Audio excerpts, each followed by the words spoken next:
Chapter 1.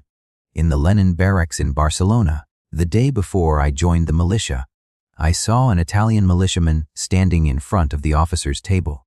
He was a tough-looking youth of 25 or 6, with reddish-yellow hair and powerful shoulders. His peaked leather cap was pulled fiercely over one eye. He was standing in profile to me, his chin on his breast, gazing with a puzzled frown at a map which one of the officers had open on the table. Something in his face deeply moved me.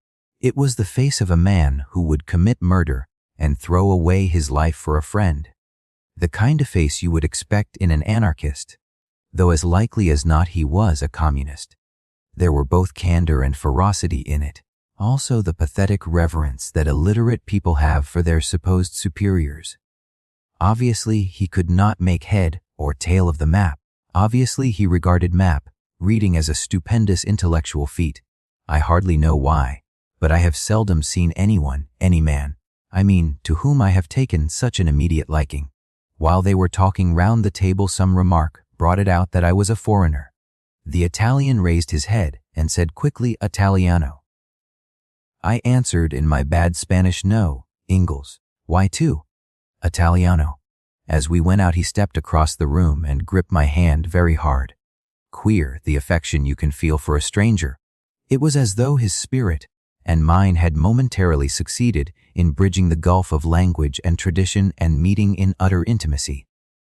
I hoped he liked me as well as I liked him, but I also knew that to retain my first impression of him, I must not see him again, and needless to say, I never did see him again.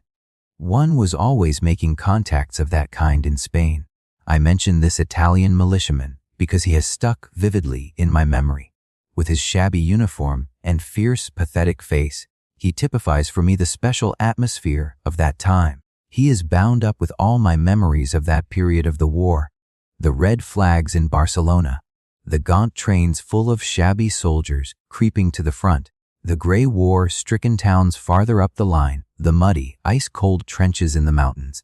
This was in late December 1936, less than 7 months ago as I write, and yet it is a period that has already receded into enormous distance.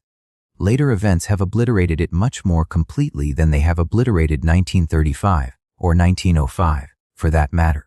I had come to Spain with some notion of writing newspaper articles, but I had joined the militia almost immediately, because at that time and in that atmosphere, it seemed the only conceivable thing to do. The anarchists were still in virtual control of Catalonia, and the revolution was still in full swing.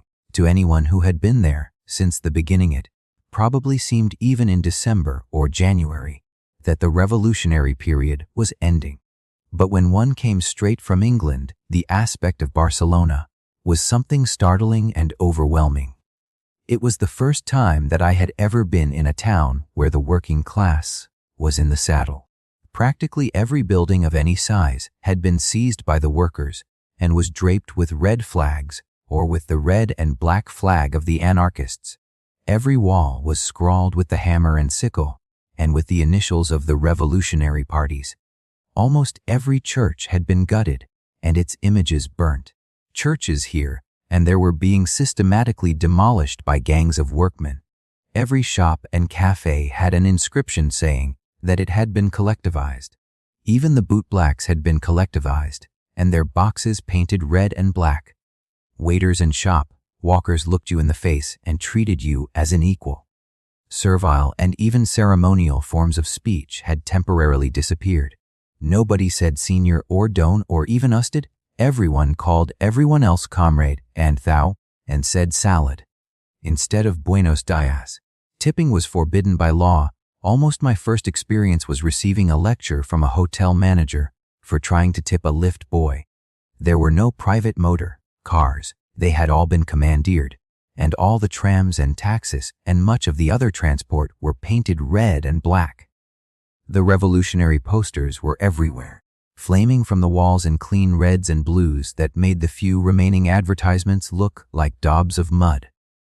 Down the Ramblas, the wide central artery of the town, where crowds of people streamed constantly to and fro, the loudspeakers were bellowing revolutionary songs all day and far into the night. and it was the aspect of the crowds that was the queerest thing of all. In outward appearance it was a town in which the wealthy classes had practically ceased to exist. Except for a small number of women and foreigners, there were no well-dressed people at all. Practically everyone wore rough working class clothes, or blue overalls, or some variant of the militia uniform. All this was queer and moving. There was much in it that I did not understand. In some ways I did not even like it, but I recognized it immediately as a state of affairs worth fighting for. Also, I believed that things were as they appeared, that this was really a workers' state, and that the entire bourgeoisie had either fled, been killed, or voluntarily come over to the workers' side.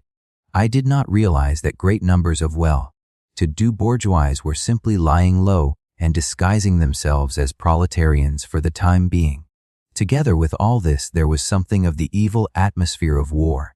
The town had a gaunt, untidy look. Roads and buildings were in poor repair. The streets at night were dimly lit for fear of air raids. The shops were mostly shabby and half empty.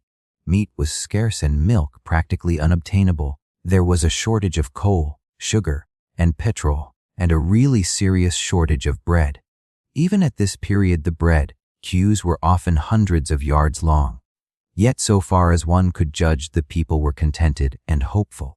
There was no unemployment, and the price of living was still extremely low. You saw very few conspicuously destitute people, and no beggars except the gypsies. Above all, there was a belief in the revolution and the future, a feeling of having suddenly emerged into an era of equality and freedom. Human beings were trying to behave as human beings and not as cogs in the capitalist machine. In the barbers' shops were anarchist notices. The barbers were mostly anarchists, solemnly explaining that barbers were no longer slaves. In the streets were colored posters appealing to prostitutes to stop being prostitutes.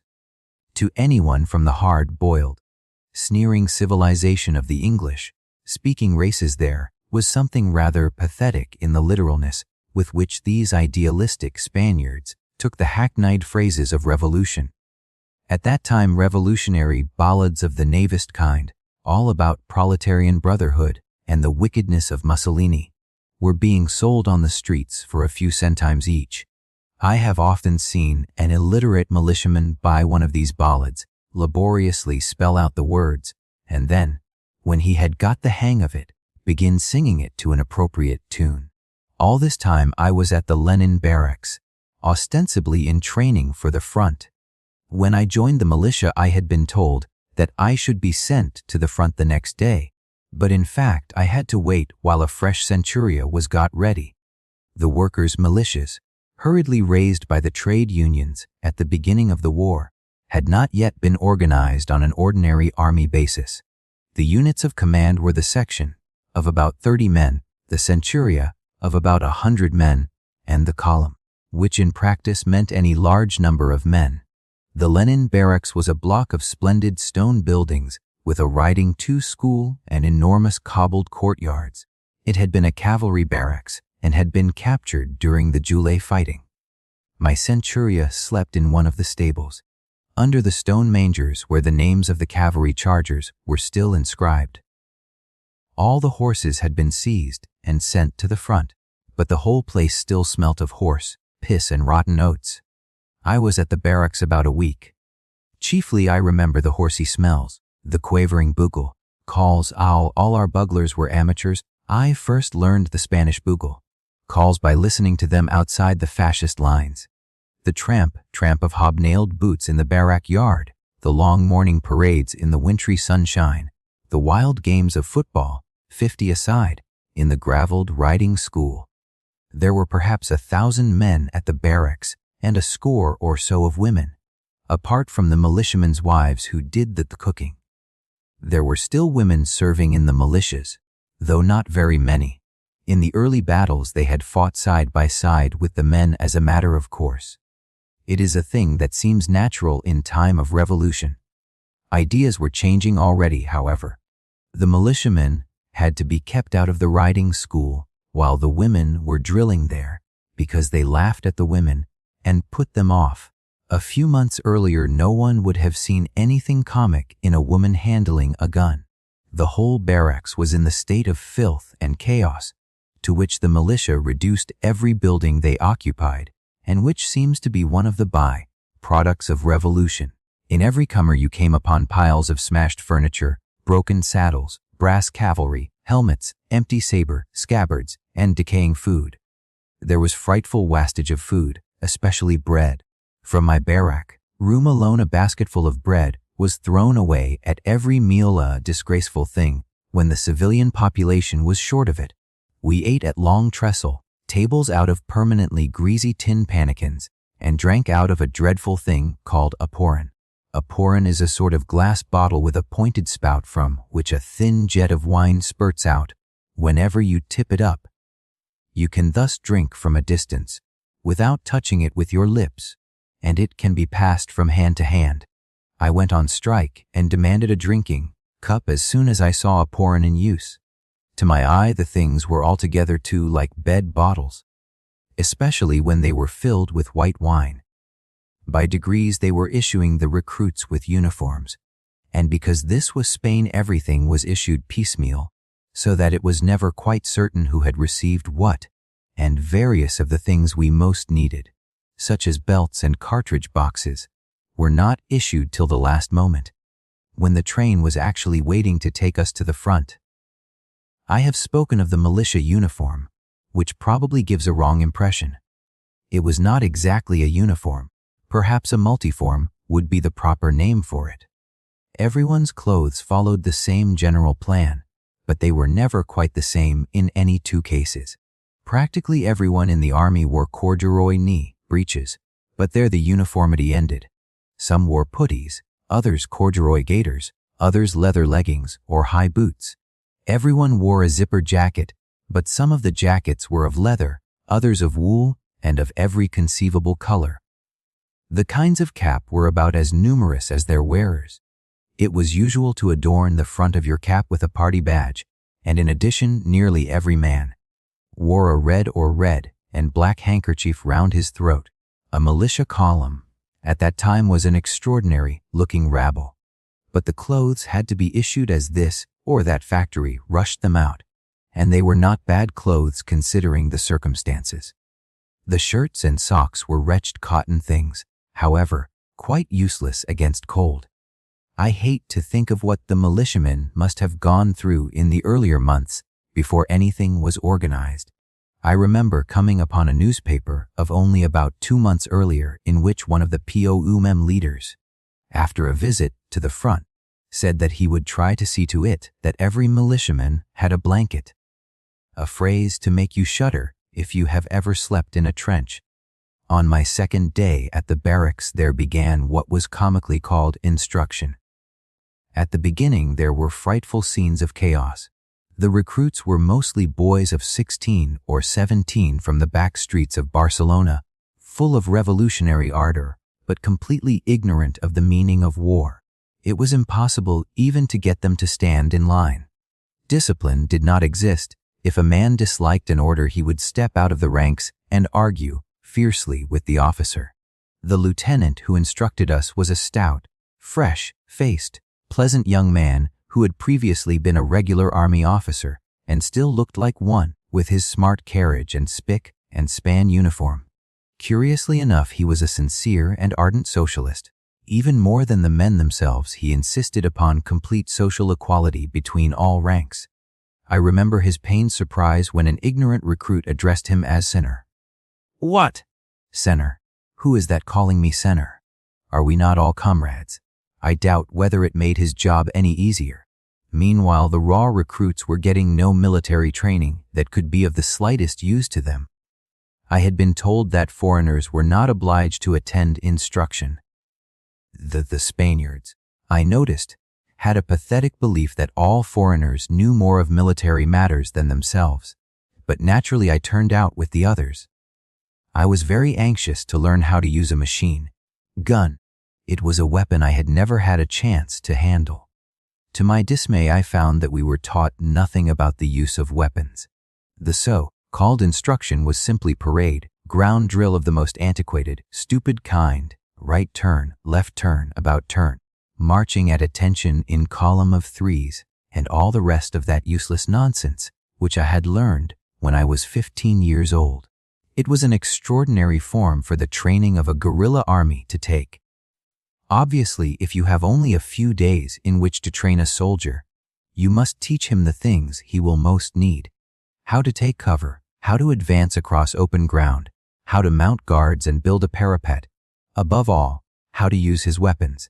Yet this mob of eager children, who were going to be thrown into the front line in a few days' time, were not even taught how to fire a rifle or pull the pin out of a bomb. At the time, I did not grasp that this was because there were no weapons to be had. In the POUM militia, the shortage of rifles was so desperate that fresh troops reaching the front always had to take their rifles from the troops they relieved in the line. In the whole of the Lenin barracks there were, I believe, no rifles except those used by the sentries. After a few days, though still a complete rabble by any ordinary standard, we were considered fit to be seen in public, and in the mornings we were marched out to the public gardens on the hill beyond the Plaza de España. This was the common drill ground of all the party militias, besides the carabineros and the first contingents of the newly formed popular army. Up in the public gardens it was a strange and heartening sight. Down every path and alleyway, amid the formal flower beds, squads and companies of men marched stiffly to and fro, throwing out their chests and trying desperately to look like soldiers. All of them were unarmed and none completely in uniform, though on most of them the militia uniform was breaking out in patches here and there. The procedure was always very much the same. For 3 hours we strutted to and fro. The Spanish marching step is very short and rapid. Then we halted, broke the ranks, and flocked thirstily to a little grocer's shop which was half way down the hill and was doing a roaring trade in cheap wine. Everyone was very friendly to me. As an Englishman I was something of a curiosity, and the carabinero officers made much of me and stood me drinks. Meanwhile, whenever I could get our lieutenant into a corner, I was clamoring to be instructed in the use of a machine gun. I used to drag my Hugo's dictionary out of my pocket and start on him in my villainous Spanish to say manejar fusil. Mosi manejar ametralladora. Quiero aprender ametralladora. Cuando vamos aprender ametralladora? The answer was always a harassed smile and a promise that there should be machine gun instruction manana. Needless to say, manana never came. Several days passed, and the recruits learned to march in step and spring to attention almost smartly. But if they knew which end of a rifle the bullet came out of, that was all they knew. One day an armed carabinero strolled up to us when we were halting and allowed us to examine his rifle. It turned out that in the whole of my section, no one except myself even knew how to load the rifle, much less how to take aim. All this time I was having the usual struggles with the Spanish language.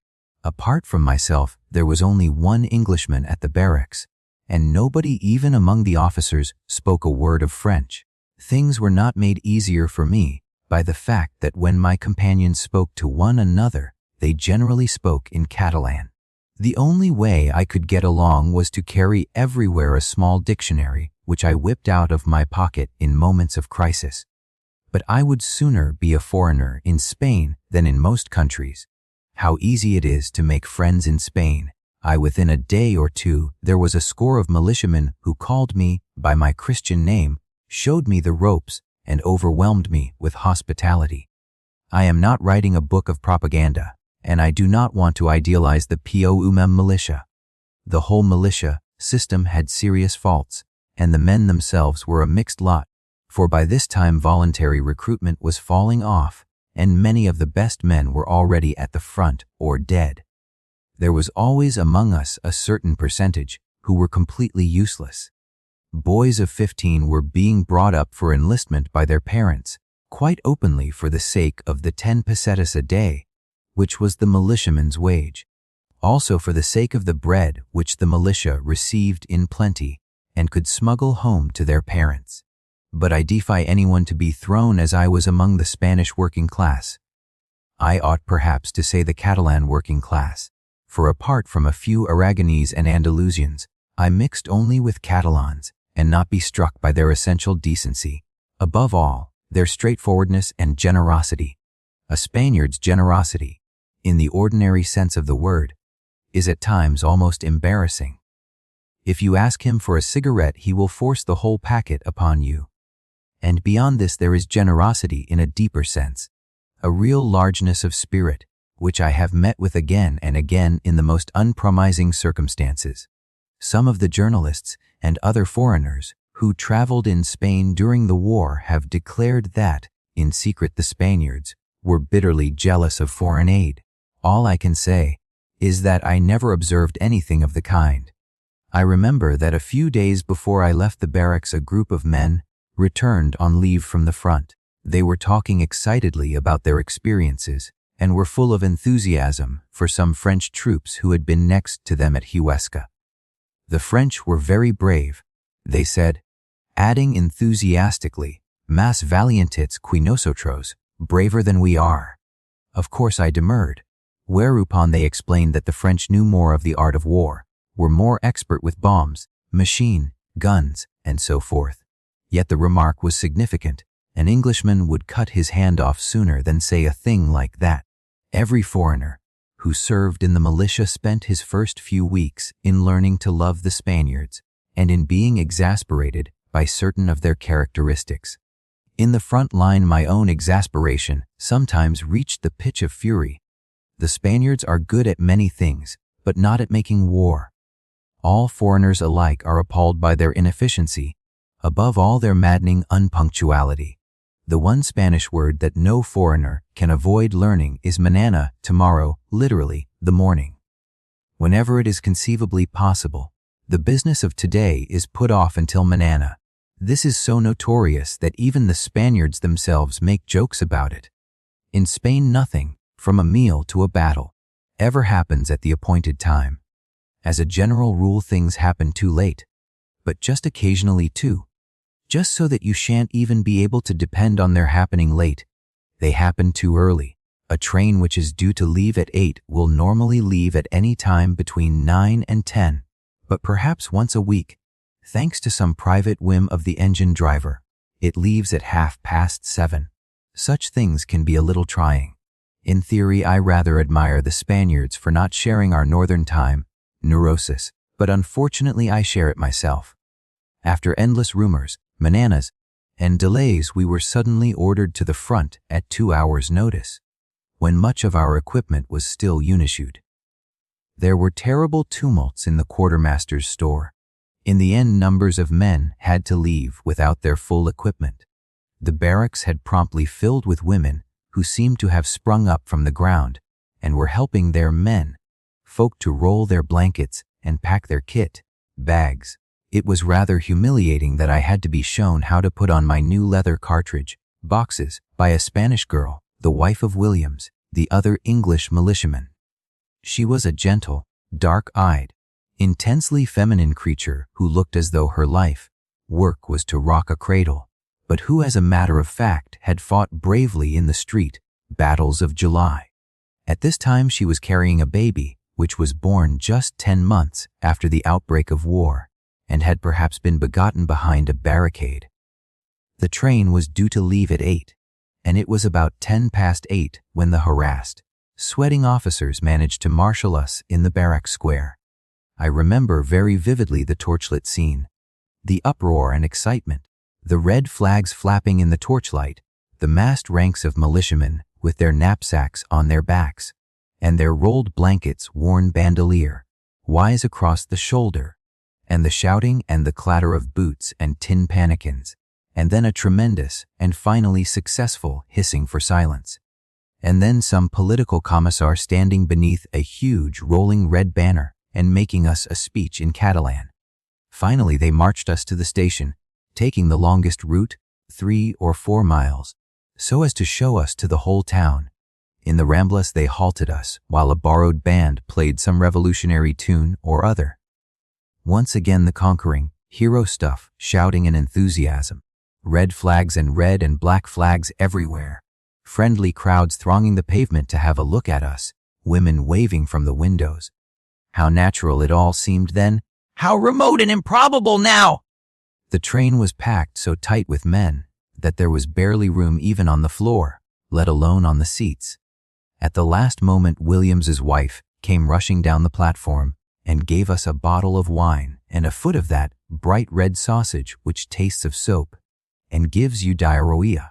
The train crawled out of Catalonia and onto the plateau of Aragon at the normal wartime speed of something under 20 kilometers an hour.